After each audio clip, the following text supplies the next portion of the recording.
नमस्कार दोस्तों, आज मैं आपको माघ मास की मौनी अमावस्या व्रत की कथा सुनाने जा रही हूँ। प्रेम से बोले भोलेनाथ की जय हो, विष्णु भगवान की जय हो, गंगा माता की जय हो। एक समय की बात है, एक नगर में एक राजा राज्य करता था। उसकी प्रजा एवं परिवार सब आनंद से रहते थे। राजा की रानी धार्मिक एवं प्रजा प्रेमी थी। राजा के महल के सामने एक साहूकार का महल था। राजा की रानी एवं साहूकार की पत्नी में मित्रता थी। रानी सारे प्रजा से प्रेम करती थी। एक रोज साहूकार की हवेली से साहूकारनी की रुदन करने की आवाज आ रही थी। रानी ने अपने महल से रोने की आवाज सुनी तो रानी ने राजा से इस विलाप का कारण पूछा। राजा ने कहा कि सेठ का पुत्र मर गया, इसी दुख से साहूकारनी एवं साहूकार रो रहे हैं। रानी बहुत भोली थी। उसने राजा से कहा, महाराज दुख क्या होता है। राजा को समझ में नहीं आ रहा था कि रानी को कैसे समझाया जाए कि दुख क्या होता है। रानी बार बार राजा से पूछ रही थी कि राजन बताइए ना, दुख क्या होता है। राजा ने अपनी रानी से कहा, तुम अपने कुंवर को मार दो तो मालूम हो जाएगा कि दुख क्या होता है। महारानी ने अपने कुंवर को महल से नीचे गिरा दिया। भगवान की कृपा से कुंवर गारे के ढेर पर गिरा और उसको खरोच भी नहीं आई। रानी अपने कुंवर को देखने नीचे आ रही थी, तब तक कुंवर को सामने से आते देखा। यह देख राजा भी दंग रह गया कि इतने ऊपर से गिरने के बाद भी कुंवर को कुछ नहीं हुआ। रानी ने राजा से फिर पूछा, महाराज दुख क्या होता है। उस समय पड़ोस राज्य में राजा के सैनिक युद्ध कर रहे थे। राजा ने रानी से कहा कि अब मैं लड़ाई में अकेला जा रहा हूँ। जब तुम मेरे मरने का समाचार सुनोगी तो तुम्हें दुख का एहसास हो जाएगा। राजा युद्ध के लिए प्रस्थान किया, लेकिन भगवान की कृपा से राजा युद्ध जीतकर महल वापस आ गया। अब राजा को और ज्यादा आश्चर्य होने लगा। उसी समय रानी राजा के पास आई और फिर वही प्रश्न दोहराकर पूछने लगी। राजा ने रानी से कहा, अब मैं गंगा यात्रा करने जा रहा हूँ। वहाँ गंगा की धारा में मैं कूद जाऊंगा, तब तुम्हें दुख का एहसास होगा। रानी ने गंगा यात्रा की तैयारी कर दी। इधर कैलाश पर्वत पर शिव जी ने पार्वती जी से कहा, आज हम धरती लोक पर घूमने चलेंगे। शिव जी ने बकरे का रूप और पार्वती माता बकरी का रूप धारण करके एक बावड़ी के पास घास चरने लगे। तब तक राजा रानी की सवारी आ गई। रानी ने सुंदर छाया और बावड़ी देखा तो रुकने के लिए कहा। राजा भी मान गए। राजा रानी ने वहाँ जलपान किया। राजा पानी लेने के लिए बावड़ी के बाहर चले गए। बकरे और बकरी के रूप धरे पार्वती जी ने शिव जी से पूछा, स्वामी इस रानी को दुख क्यों नहीं मिलता। रानी ने बकरे बकरी की मनुष्य के रूप में बोलते देखा तो वह ध्यान से सुनने लगी। पार्वती जी के पूछने पर शिव जी ने बताया कि इसने अमावस्या का व्रत किया था, उसी के पुण्य से इस जन्म में रानी बनी है और दुख का सामना नहीं करना पड़ रहा है और सुखों का आनंद ले रही है। यह राजा भी गंगा में नहीं मरेगा। रानी ने सारी बातें सुन ली। राजा जब पानी लेकर आए तो रानी ने राजा को सारी घटना सुनाई। राजा सारी बात जानने के बाद अपने राज्य लौट आया। राजा अपने पूरे राज्य में यह घोषणा करवा दिया कि अमावस्या को स्नान, ध्यान और व्रत सब कोई करेगा। इस प्रकार राजा के राज्य में अमावस्या का नित्य नियम निभाने से सुख शांति और धन दौलत बढ़ने लगा। प्रेम से बोली भोलेनाथ की जय हो, पार्वती माता की जय हो, विष्णु भगवान की जय हो, गंगा माता की जय हो। एक गांव में एक ब्राह्मण और ब्राह्मणी रहते थे। वह दोनों भगवान के भक्त थे। घर में सब कुछ था, पर उनके कोई भी संतान न होने से वह अति दुखी रहते थे। एक दिन अपने स्त्री से ब्राह्मण ने कहा कि मैं वन में तपस्या करने जा रहा हूँ, और वह भगवान पर भरोसा करके वन में चला गया। जंगल में जाकर तप करने लगा। बहुत वर्ष बीत गए। उसको बैराग हुआ। वह सोचने लगा कि मैं अब अपना जीवन समाप्त कर दूंगा। इस प्रकार सोचकर वह पेड़ की डाली पर फांसी का फंदा लगाकर मरने को तैयार हुआ।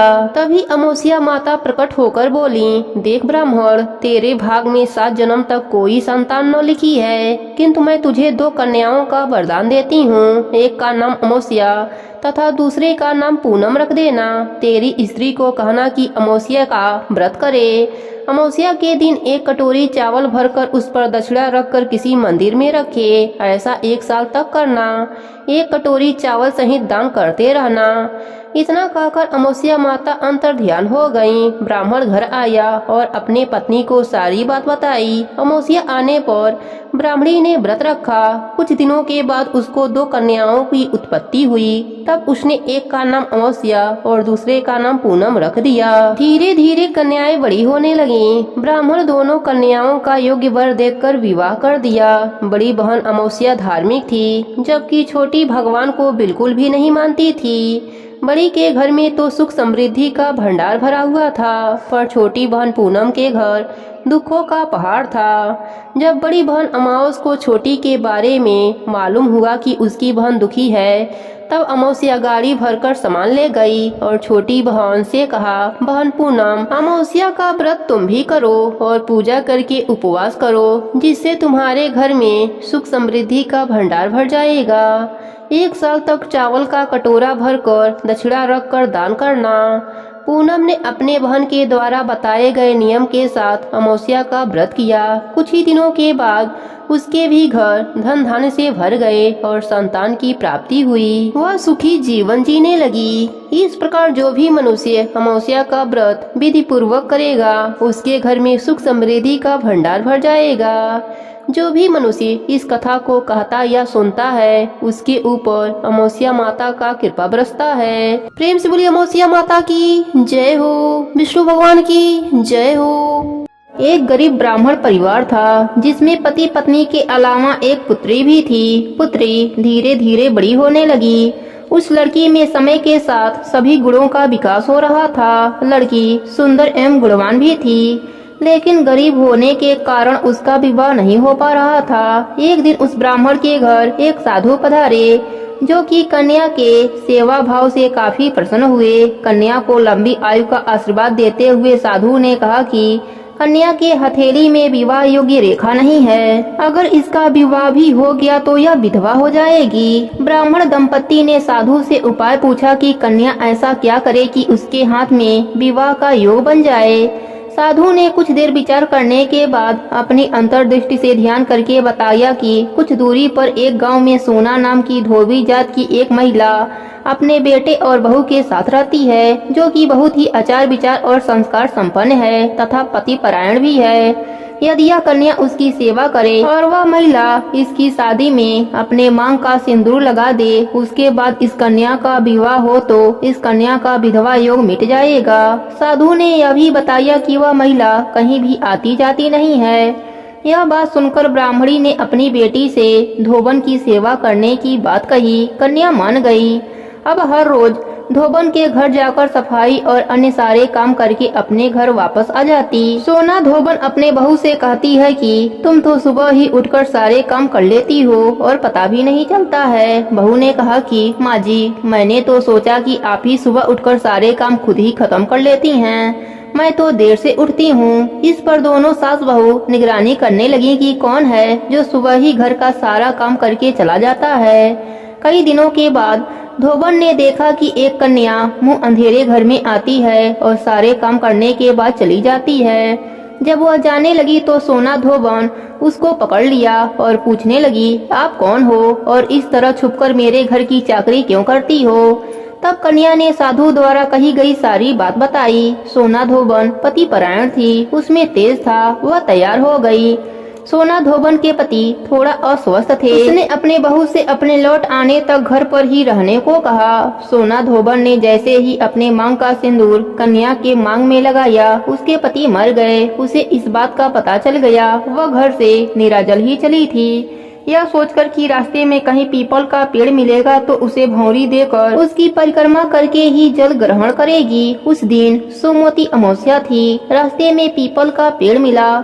उसने ईंट के टुकड़ों से 108 बार भौरी दिया, परिक्रमा किया। ऐसा करते ही उसका पति जीवित हो गया। माता पार्वती ने सोना धोबन को सौभाग्यवती होने का आशीर्वाद दिया और साथ ही बोली कि जो महिला सोमवती अमावस्या पूजा के बाद इस कथा को कहेंगी या सुनेंगी उसे सुख और सौभाग्य की प्राप्ति होगी। प्रेम से बोलिए पार्वती माता की जय हो, भोलेनाथ की जय हो, सोना धोवन की जय हो। बहुत समय पहले की बात है। एक गांव में एक भाई बहन रहते थे। भाई बहुत गरीब था पर उसकी बहन पैसे वाली थी। जब बहन के ननद का विवाह था तब बहन ने न अपने भाई को विवाह में आने का निमंत्रण दिया न ही कोई चिट्ठी भेजी। भाई को बाहर वाले से पता चला कि उसके बहन के ननद का विवाह है। भाई ने गांव वालों को बताया। तब गांव वालों ने अपने घर से चुनरी, बिछिया और साड़ी जैसा जिनसे बन पड़ा कन्या के लिए दिया। भाई सारा सामान लेकर बहन के गांव पहुंचा। बहन के घर जाने पर बहन की देवरानी बोली, भाभी जी आपके भाई आए हैं। बहन ने पूछा कैसे आए हैं और क्या पहना है। देवरानी ने कहा पैदल आए हैं, फटी पगड़ी फटी धोती पहने हैं। बहन बोली मेरे ससुर हवेली के सामने दुकान में बैठे हैं, मुझे शर्म आती है। भाई को बोलो पीछे के दरवाजे से आए। भाई के आते ही बहन ने भाई को एक कमरे में बंद कर बाहर से ताला लगा दिया। एक तरफ लड़की का विवाह हो रहा था, गाजे बाजे बज रहे थे, अतिथियों को भोजन कराया जा रहा था और दूसरी तरफ भाई को कोई पानी तक पूछने वाला नहीं था। भांजे की बहू को दया आई और उसने दरवाजा खोल दिया। दरवाजा खुलते ही भाई वहाँ से भागा। 2 दिनों से भूख प्यास के कारण उसे चक्कर आने लगे। रास्ते में गणेश भगवान का मंदिर था, वहाँ जाकर गिर गया। रोते रोते गणेश भगवान को अपनी व्यथा सुनाई और बोला आज मेरी गरीबी के कारण से मेरी सगी बहन ने मुझे धिक्कार दिया। घर जाने पर जब मेरी पत्नी पूछेगी कि विवाह से क्या मिठाई लेकर आए हैं तो मैं क्या जवाब दूंगा। गणेश भगवान को उस पर दया आ गई और वह बोले मेरे बगीचे से ककड़ी और तरबूज तोड़कर ले जा।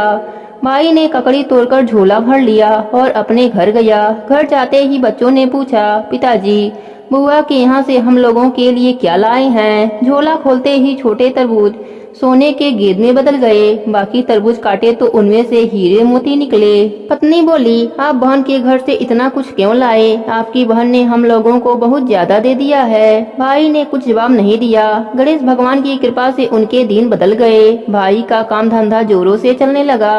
धीरे धीरे गहने बने, रहने के लिए मकान बन गया। पत्नी बोली ननद जी को बुलाकर लाओ। भाई नए कपड़े नए जूते पहनकर रथ में बैठकर बहन को लेने गया। देवरानी बोली भाभी जी आपके भाई आए हैं। बहन ने पूछा कैसे आए हैं और क्या पहना है। देवरानी बोली रथ में बैठकर खूब ठाट बाट से आए हैं। बहन बोली मेरे भाई को बोलो कि हवेली के सामने से आए, मेरे ससुर देवर जेठ देखेंगे। भाई का बहन ने खूब स्वागत किया। भाई बोला मैं तुम्हें लेने आया हूँ। बहन बोली मुझे भी बहुत दिन हो गए हैं, चलो मैं चलती हूँ। भाई बहन को लेकर अपने घर आया। भाई और उसकी पत्नी बहन का खूब आदर सत्कार किए। जो चीजें मांगी सब बनवा कर दिया। बहन बोली भाई मुझे जूते चाहिए। भाई ने मोची को बुलाया और कहा मेरी बहन के लिए ऐसी जूती बनाओ जो मुँह से बोले। भाई ने बहन को बहुत सारा धन देकर विदा किया पर अभी तक वह जूती नहीं आई थी। बहन रवाना होने लगी तब मोची जूतियाँ लेकर आया। बहन के जूती पहनते ही जूतियाँ बोली निर्धन भाई की पैसे वाली बहन, गणेश भगवान का बगीचा नहीं होता तो आज क्या करती बहन। तब भाई की पत्नी ने पूछा यह कहाँ से आवाज आ रही है। भाई ने कहा सुबह का समय है, कोई जीव जंतु बोल रहा होगा। भाई ने घोड़े गाड़ी को जल्दी जाने को कहा। बहन के जाते ही पत्नी जिद करके बैठ गई कि जूतियाँ क्या बोल रही थीं। पति ने अपनी पूरी आप बीती सुनाई कि कैसे बहन ने मुझे 2 दिन भूखा रखा, कमरे में बंद कर दिया। भांजे की बहू ने दरवाजा खोला तब मैं बाहर आया और गणेश जी के शरण में जा पहुंचा। गणेश जी की कृपा से हमारे दिन बदले हैं। उसने अपने पत्नी को सारी बात बताई। तब पत्नी बोली अगर मुझे पहले मालूम होता तो मैं आपके बहन को कुछ ना देती, मेरा दिया हुआ सब कुछ वापस लेकर आओ। तब पति बोला सुहासिनी के आशीष से ही हमें गणेश भगवान ने सब दिया है। अगर वह मुझे भूखा प्यासा कमरे में बंद नहीं करती तो मैं गणेश भगवान के मंदिर में क्यों जाता। क्या मैं गणेश जी को अपना दुखड़ा सुनाता। तुम अपना मन मैला मत करो, अपने पर तो गणेश भगवान की कृपा है और किस चीज की कमी है। फिर दोनों गणेश भगवान के आगे झुककर प्रणाम किए और जयकारा लगाया। हे गणेश जी महाराज, जैसे कृपा आपने भाई पर करी वैसे ही अपने सभी भक्तों पर अपनी कृपा बनाए रखना। प्रेम से बोले गणेश भगवान की जय हो।